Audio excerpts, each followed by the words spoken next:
guys, welcome back to my channel. If you're new or simply not yet subscribed, my name's Brittany and definitely make sure to hit that subscribe button. Happy 31 days of Halloween. Before we dive in, I just want to remind you of the mystery box spooky giveaway. All you have to do to enter is make sure to like this video, hit the subscribe button, and comment down below what you are going to be for Halloween. With that being said, let's dive into our topic for the day.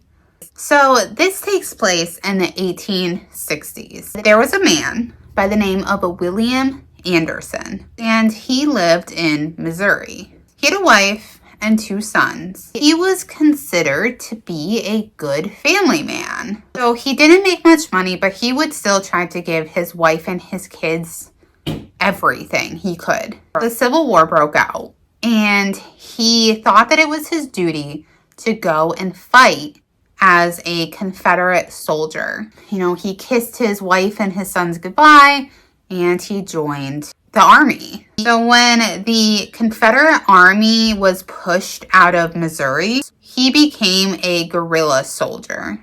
And he was fighting on the side of the South against the Union soldiers. He was quite talented as a guerrilla fighter, and it made him incredibly feared. He would frequently lead raids across enemy lines. Bill's life would drastically take a turn for the worse. His mother would be struck by lightning and die. And his brother was killed by Native American Indians. So through this, you know, he remained okay. I mean, as okay as you can be, but more would happen. So Union soldiers were like, no, we're going to get back at this guy. And they arrested his father and his uncle and executed them. Then they arrested his 3 sisters and they imprisoned them in a 3-story building in Kansas. One night, the building collapsed and it killed everyone inside,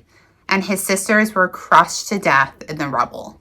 The death of his sisters is really what broke him, and Bill Anderson was driven mad by his grief. He became obsessed by wanting to execute an incredibly violent revenge. He went on a rampage and traveled all over Missouri. He would leave this bloody trail of death in his wake. He was known for how brutal and savage he was. He slaughtered large numbers of Union soldiers, showing no mercy or remorse. And he was often described as being the bloodiest man in America's deadliest war. And the way that he did things nicknamed him Bloody Bill. After he killed a man, he would shoot out their eyes, cut off their ears, and then scalp them. They said that after every battle, he would be completely covered in blood, and that he really enjoyed the pain and suffering that he caused his victims. Even though he was so gruesome, he did spare women and young girls. So Union soldiers were kind of like, enough is enough. This guy needs to be stopped. So they hired a scout to track him down, and they set up an ambush. So Bloody Bill and his team were caught by surprise. They didn't stand a chance. One of the soldiers shot Bloody Bill in the side of the head, and this knocked him off of his horse. He was lying on the dirt, and they surrounded him. And before he could even scream, they killed him by stabbing. I mean, he was also shot in the side of the head, so I don't really know how aware of everything he was at that point. So the soldiers picked up his body and they put it on the horse. Then they took him back to his home. So his wife and his 2 sons were waiting for, you know, him to get home. Like the kids were excited to see their dad, and the wife her husband. So when they saw the soldiers approaching, they came out to meet them. That's when they cut off his head in front of his wife and his children. Obviously, this was incredibly traumatic, and they had screamed because how wouldn't you? And then the soldiers threw his head at them. and then even cut off one of Bill's fingers and stole the wedding ring. Which, I get it. You know, he snapped, he turned into this horrible guy because of how he was killing people and how many people he was killing. But to wrap his wife and his kids, who he hasn't even seen, into it and traumatize them in that manner is disgusting.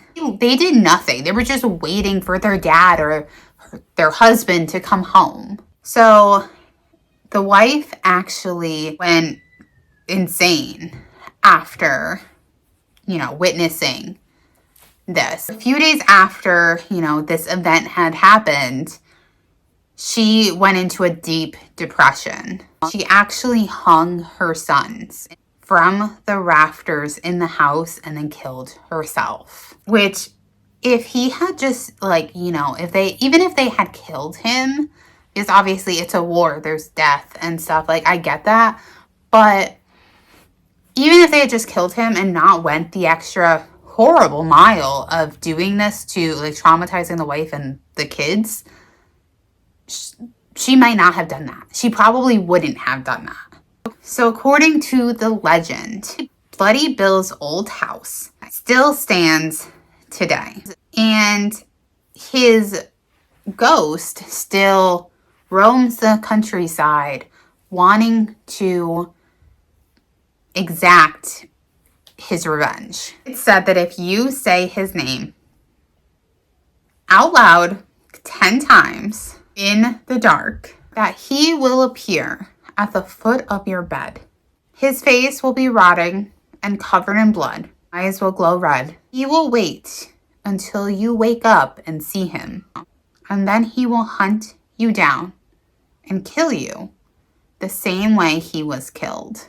So a few years ago on Halloween night, there were 4 boys. They were teenagers, and they decided to explore the old broken home of Bloody Bill. They had flashlights in hand and they were roaming around the house, and they didn't really find anything. Nothing happened. So they decided before they left that they were going to go into the basement. So as they're in the basement, they look around and one of the walls is different. The rest were concrete, but this one was wooden. So one boy taps his flashlight on it and determines it to be hollow. So the boy started kicking the rotten wood and it gave way. And this revealed this, like, hidden alcove behind it. The boys were excited, you know, they found something. They were frightened, but, you know, one of those things, it's Halloween. You want to be scared. So they crawled into this hidden room and they saw a wooden bucket. And this wooden bucket was sitting in a corner. So one boy shone his flashlight in the bucket. This bucket contained a severed finger, a severed human head. They were terrified and they ran out screaming from the house, which sounds about right. So the next morning, the police blocked off the house and they began to investigate. After the forensic testing was done, it came back that the body parts were approximately about 2 months old. And it belonged to a man around 25 years of age. He was never identified, and the investigation was closed and considered unsolved. So, did Bloody Bill kill him or someone else? That was the same way that he was said to have died, and it was in his house. Leaves you to wonder. If you guys have any paranormal encounters to share, I'd love to hear them. You can go ahead and email me. Also, make sure to enter the giveaway. I hope you guys enjoyed this video, and until tomorrow, I love you. Bye.